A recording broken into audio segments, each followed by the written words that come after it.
Le congé maternité en Israël, ça peut parfois ressembler à un vrai casse-tête, n'est-ce pas?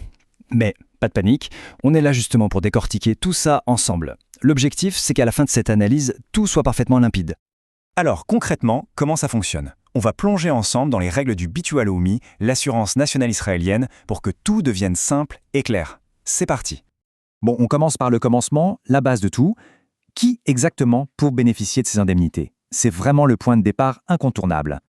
En fait, la règle de base est super simple. Que l'on soit salarié ou à son compte, ça n'a pas d'importance. L'essentiel, c'est d'avoir cotisé au Bitua Leumi. C'est la condition sine qua non, la porte d'entrée pour tout le reste. Ok, donc il faut cotiser.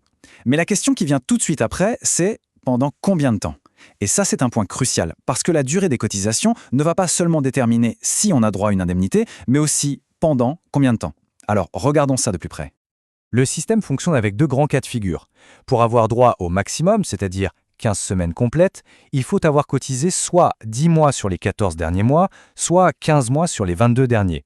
Ça, c'est pour le droit complet. Maintenant, si on a cotisé un peu moins, par exemple 6 mois sur les 14 derniers, on a quand même droit à une indemnisation, mais de 7 semaines. Et attention, petite info importante à noter, depuis le 1er janvier 2025, les choses ont un peu changé.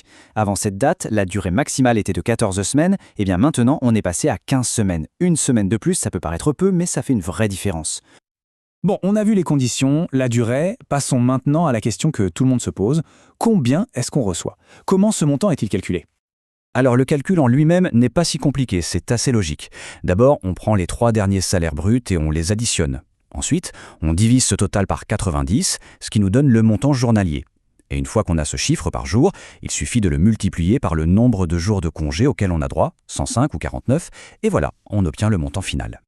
Pour que tout ça soit bien parlant, rien de mieux qu'un exemple concret. Alors prenons le cas d'une certaine Madame B. Alors, voici notre Madame B. Imaginons qu'elle accouche le 5 juin 2025.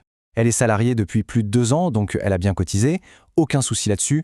Elle coche donc toutes les cases pour bénéficier de l'indemnisation maximale, les fameuses 15 semaines, soit 105 jours. Donc pour calculer son indemnité, on regarde ses 3 derniers bulletins de paye avant son congé. En additionnant ses salaires bruts de mars, avril et mai, on arrive à un total de 35 400 shekels. C'est ce chiffre qui va nous servir de base de calcul. Maintenant, on applique la formule. On prend ce total de 35 400 shekels et on le divise par 90. Ça nous donne 393 shekels. C'est son indemnité pour une journée. C'est, en quelque sorte, la valeur de sa journée de travail pour le Bitua Léo.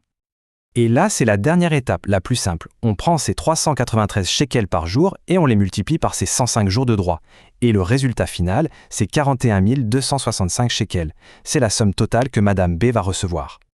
Alors attention, un détail vraiment capital à savoir. Cette somme, les plus de 41 000 shekels, n'est pas versée tous les mois comme un salaire. Non, elle est payée en un seul et unique virement une fois que la demande est traitée et validée. C'est un point crucial pour bien s'organiser et gérer son budget. Allez, pour finir, résumons rapidement les points clés qu'il faut absolument avoir en tête. Donc en bref, premièrement, tout dépend de la durée de cotisation. C'est elle qui détermine si on a droit à 15 ou à 7 semaines. Deuxièmement, le montant est calculé sur la moyenne des 3 derniers salaires bruts. Et troisièmement, le détail qui change tout, le paiement se fait en une seule fois. Voilà les 3 points essentiels à retenir. Et on termine avec la question la plus importante à se poser, est-ce que ses propres cotisations sont bien à jour? C'est le moment idéal pour vérifier, histoire d'être sûr de ne rien laisser passer et de garantir l'intégralité de ses droits. Merci d'avoir suivi cette explication.